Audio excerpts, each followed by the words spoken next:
এতগুলো? হ্যাঁ, সব তোমার জন্য, খেয়ে বলো তো। আচ্ছা, আমি আগে খাই। হ্যাঁ, বিসমিল্লাহির রহমানির রহিম। হুম, আলহামদুলিল্লাহ, মাশাআল্লাহ, সে সুন্দর হয়েছে। আপনারা দেখুন, বাটি ভর্তি করে নিয়ে এসেছে চিকেন পপকর্ন। আসসালামু আলাইকুম সবাইকে। আশা করি আপনারা সবাই ভালো আছেন। আজকে আমি আপনাদের সাথে শেয়ার করতে যাচ্ছি আমার খুবই পছন্দের একটি মজাদার এবং ক্রিস্পি স্ন্যাক্স রেসিপি। আমি আজ এই রেসিপিটি আমার হাজব্যান্ডের জন্য তৈরি করছি। ঘরে থাকা খুব সাধারণ কিছু উপকরণ দিয়ে সহজেই এই রেসিপিটি তৈরি করা যায়, তাই ভিডিওটি শেষ পর্যন্ত দেখতে থাকুন। প্রথমে আমি 2 টুকরো চিকেন ভালোভাবে পরিষ্কার করে নিয়েছি। চিকেনগুলো ছোট ছোট কিউব আকারে কেটে নিচ্ছি। আপনারা চাইলে নিজের পছন্দ মতো সাইজে কাটতে পারেন, তবে ছোট কিউব করলে ভাজার পর দেখতে সুন্দর লাগে এবং খেতেও সুবিধা হয়। চিকেন কাটা হয়ে গেলে ভালোভাবে ধুয়ে নিচ্ছি। ধোয়ার পর অতিরিক্ত পানি হাত দিয়ে চেপে ঝরিয়ে ফেলছি, কারণ চিকেনে বেশি পানি থাকলে মশলা ভালোভাবে মিশবে না। এরপর একটি পরিষ্কার বাটিতে চিকেনগুলো নিয়ে নিচ্ছি। এখন শুরু করছি ম্যারিনেশনের কাজ। চিকেনের মধ্যে দিয়ে দিচ্ছি সামান্য গোলমরিচ গুঁড়া, এর সাথে দিচ্ছি একটু দারুচিনি গুঁড়া, জিরে গুঁড়া এবং ধনিয়া গুঁড়া। এগুলো চিকেনের স্বাদ অনেক বাড়িয়ে দেয়। এরপর স্বাদমতো লবণ যোগ করছি। এখন আমি 2 প্যাকেট টমেটো সস ব্যবহার করছি। আমার কাছে বোতলের সস ছিল না, তাই প্যাকেটের সস দিয়েই কাজ চালিয়ে নিচ্ছি। এরপর একটি লেবুর 4 ভাগের 1 ভাগের রস দিয়ে দিচ্ছি। লেবুর রস চিকেনকে আরও নরম ও সুস্বাদু করে তোলে। এখন সামান্য টেস্টিং সল্ট যোগ করছি, চাইলে আপনারা এটি বাদও দিতে পারেন। আর স্বাদ আরও বাড়ানোর জন্য দিচ্ছি ম্যাগি মশলা। এই মশলাটি দিলে চিকেনের ফ্লেভার অনেক সুন্দর হয়। সবশেষে একটু মরিচের গুঁড়া যোগ করছি, ঝাল এবং রঙের জন্য। এখন সব উপকরণ চিকেনের সাথে খুব ভালোভাবে মাখিয়ে নিচ্ছি। মশলাগুলো যেন প্রতিটি টুকরোর সাথে সমানভাবে মিশে যায়, সেদিকে খেয়াল রাখতে হবে। মাখানো হয়ে গেলে বাটিতে ঢেকে প্রায় 1 ঘন্টার জন্য রেখে দিচ্ছি। 1 ঘন্টা পর চিকেনগুলো অনেক সুন্দরভাবে মশলার ফ্লেভার শোষণ করে নেবে। এবার এর মধ্যে একটি ডিম ভেঙে দিচ্ছি। ডিম দিলে চিকেনের সাথে কোটিং আরও ভালোভাবে লেগে থাকে। ডিম দিয়ে আবার সবকিছু ভালোভাবে মিশিয়ে নিচ্ছি। এখন দিচ্ছি চাউলের গুঁড়ো। চাউলের গুঁড়ো দিলে ভাজার পর চিকেন অনেক বেশি মুচমুচে হয়। যদি চাউলের গুঁড়ো না থাকে তাহলে ময়দা ব্যবহার করতে পারেন, আর যদি বেকিং পাউডার থাকে তাহলে 1 চিমটি দিয়ে দিতে পারেন। এতে চিকেনের কোটিং আরও হালকা ও ক্রিস্পি হবে। সব উপকরণ ভালোভাবে মিশিয়ে নিচ্ছি। এখন আরেকটু ম্যাজি মশলা যোগ করছি, যাতে স্বাদ আরও মজাদার হয়। প্রয়োজনে আরও একটু চাউলের গুঁড়ো যোগ করছি। এরপর আবার সবকিছু সুন্দরভাবে মিশিয়ে নিচ্ছি। দেখতেই পাচ্ছেন চিকেনের টুকরোগুলো এখন সুন্দরভাবে কোট হয়ে গেছে।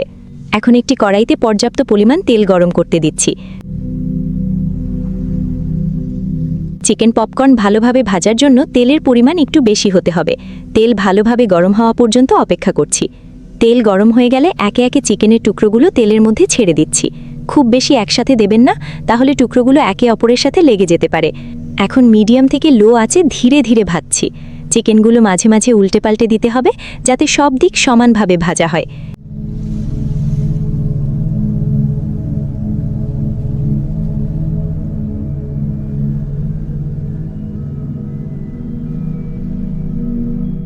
ধীরে ধীরে দেখতে পাচ্ছেন চিকেনের রং পরিবর্তন হচ্ছে এবং সুন্দর সোনালি আভা চলে আসছে।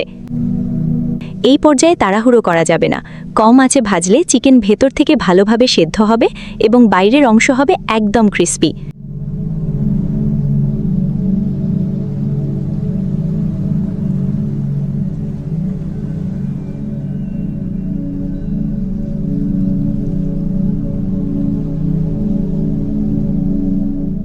যখন চিকেনগুলো সুন্দর গোল্ডেন ব্রাউন রং ধারণ করবে, তখন সেগুলো তেল থেকে তুলে নিচ্ছি।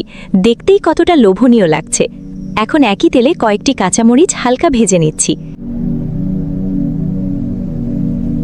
ভাজা কাঁচামরিচের সুগন্ধ চিকেন পপকর্নের স্বাদকে আরও বাড়িয়ে দেয়।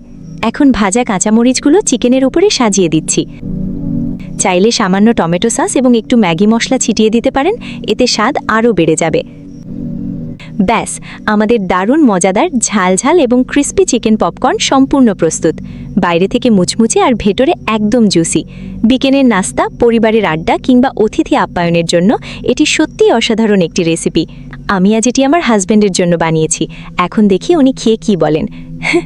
আপনারা যদি বাসায় এই রেসিপিটি তৈরি করেন, তাহলে অবশ্যই কমেন্ট করে জানাবেন কেমন হয়েছে। তোমার জন্য কি বানিয়েছি? কি বানিয়েছো? বলো তো কি বানিয়েছি? আমি তো বলতে পারতেছি না, তুমি বলো কি বানিয়েছো। Chicken popcorn. খেয়ে বলো তো কেমন হয়েছে? দাও। এতগুলো? হ্যাঁ, সব তোমার জন্য। খেয়ে বলো তো। আচ্ছা, আমি আগে খাই। হ্যাঁ, কম্পিউটারটা অফ করি।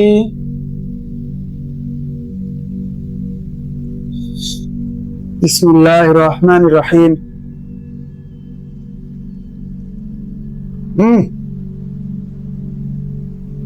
আলহামদুলিল্লাহ, মাশাআল্লাহ, সে সুন্দর হয়েছে। আপনারা দেখুন, বাটি ভর্তি করে নিয়ে এসেছে চিকেন পপকর্ন। সুন্দর হয়েছে, তুমি সুন্দর বানিয়েছো, খাইতাম মজা।